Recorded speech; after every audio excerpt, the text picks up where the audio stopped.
उत्तर प्रदेश के मुजफ्फरनगर के रहने वाले किसान नेता राकेश टिकैत ने पीएम मोदी को लेकर विवादित बयान दिया।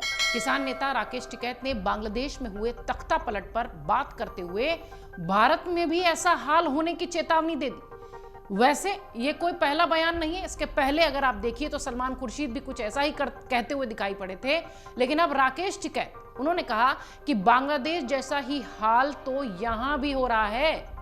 दरअसल राकेश टिकैत मीडिया से मुखातिब थे। इस दौरान बांग्लादेश को लेकर राकेश टिकैत ने कहा कि वहां 15 साल से जो सत्ता में थे उन्होंने विपक्ष के सारे नेताओं को जेल में डाल दिया था। अब वो लोग बंद हैं, उन्हें भागने को कह दिया गया। यही हाल अब भारत में हो रहा है, ये ढूंढे नहीं मिलेंगे। ये बयान सुर्खियों में है और कहा यह जा रहा है कि ये बयान वाकई में विवादित है। भारतीय किसान यूनियन के लीडर राकेश टिकैत ने कहा कि अगर 26 जनवरी के दिन लाल किले के बजाय ये लोग ट्रैक्टरों को संसद की ओर मोड़ देते तो काम हो जाता। वो तो अच्छा हुआ कि इन लोगों ने बहका दिया और ट्रैक्टर लेकर लोग लाल किले पर चले गए। उस दिन हमारे साथ 25 लाख लोग थे। राकेश टिकैत ने कहा कि अगर ये लोग संसद की ओर मुड़ जाते तो उसी दिन सब निपट जाता। अब ये निपटेगा, अब तैयारी है जनता की, जनता इसके लिए तैयार बैठी है। इतना ही नहीं, राकेश टिकैत ने आगे कहा कि अब हम तैयार बैठे हैं, बस इस सरकार को फिर से कुछ गड़बड़ करने दो, इस बार हम कोई चूक नहीं करेंगे। हम तो उसमें से हैं जो उस दौरान चूक हो गई, संसद की ओर ट्रैक्टरों को नहीं घुमाया। कोलकाता रेप मर्डर मामले पर भी विवादित टिप्पणी किसान नेता ने की। भारतीय किसान यूनियन के नेता हैं राकेश टिकैत। उन्होंने डॉक्टर के साथ जो बदसलूकी हुई उस पर बयान दिया। उन्होंने कहा कि पश्चिम बंगाल के कोलकाता में महिला डॉक्टर की रेप के बाद हत्या हो गई। इसी केस में जो आरोपी थे उन पर मामला दर्ज हुआ, लेकिन पूरे देश में इसको हाईलाइट करने का क्या मतलब है? क्या ये इसलिए हो रहा है कि सरकार गिरा दी जाए और राष्ट्रपति शासन लगा दिया जाए? इसका तो यही मकसद लगता है। ऐसा ही रहा तो फिर बांग्लादेश जैसा ही हाल होगा। ऐसा करना ठीक नहीं रहेगा।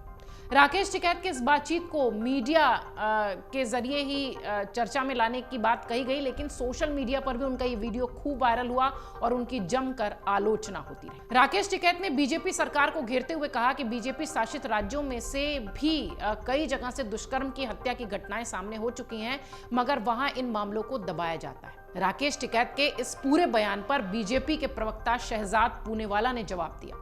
बीजेपी के नेता शहजाद पूनावाला ने कहा कि यह बयान शर्मनाक है जो राकेश टिकैत जैसा व्यक्ति दे सकता है। राहुल गांधी ने भी कहा था कि आरजीकर मेडिकल कॉलेज में दुष्कर्म और हत्या ध्यान भटकाने वाला मामला है। उन्होंने कहा कि यह मामला ममता बनर्जी सरकार के खिलाफ एक षड्यंत्र है जो पिछले 10 दिनों से जारी है। बीजेपी ने सवाल पूछा कि क्या सुप्रीम कोर्ट का हस्तक्षेप भी दुष्प्रचार और षड्यंत्र है? उन्होंने आगे कहा कि मैं राकेश टिकैत से पूछना चाहता हूं कि क्या सुप्रीम कोर्ट का हस्तक्षेप भी दुष्प्रचार और षड्यंत्र का हिस्सा है? ममता बनर्जी सरकार को कोर्ट ने फटकार लगाई है, कैसे सबूतों को छिपाया गया है, क्या ये सब भी षड्यंत्र है? यानी कि सुप्रीम कोर्ट भी षड्यंत्र में शामिल है क्या?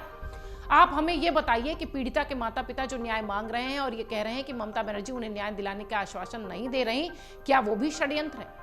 राहुल गांधी इसे ध्यान भटकाने वाला मामला कह रहे हैं। शहजाद पूनेवाला का यह बयान भी सामने आया। एक तरीके से अगर देखिए तो राकेश टिकैत का यह बयान निश्चित तौर पर विवादित है और इस पर चर्चा लाजमी है। ऐसे ही सलमान खुर्शीद ने बयान दिया था, आपको याद होगा, उन्होंने कहा था कि यहां पर भी वैसे ही हालात बन रहे हैं और कुछ वैसा ही बयान राकेश टिकैत ने भी दिया है। लगातार उनका यह बयान सुर्खियों में है, सोशल मीडिया पर इसे जमकर वायरल किया जा रहा है और बीजेपी के तमाम नेता इस पर प्रतिक्रिया दे रहे हैं और इसे गलत बता रहे हैं। अगर आप ये वीडियो YouTube पर देख रहे हैं तो हमारे चैनल को सब्सक्राइब करें और बेल आइकन को दबाना ना भूलें। अगर आप Facebook पर ये वीडियो देख रहे हैं तो हमारे पेज को लाइक करें।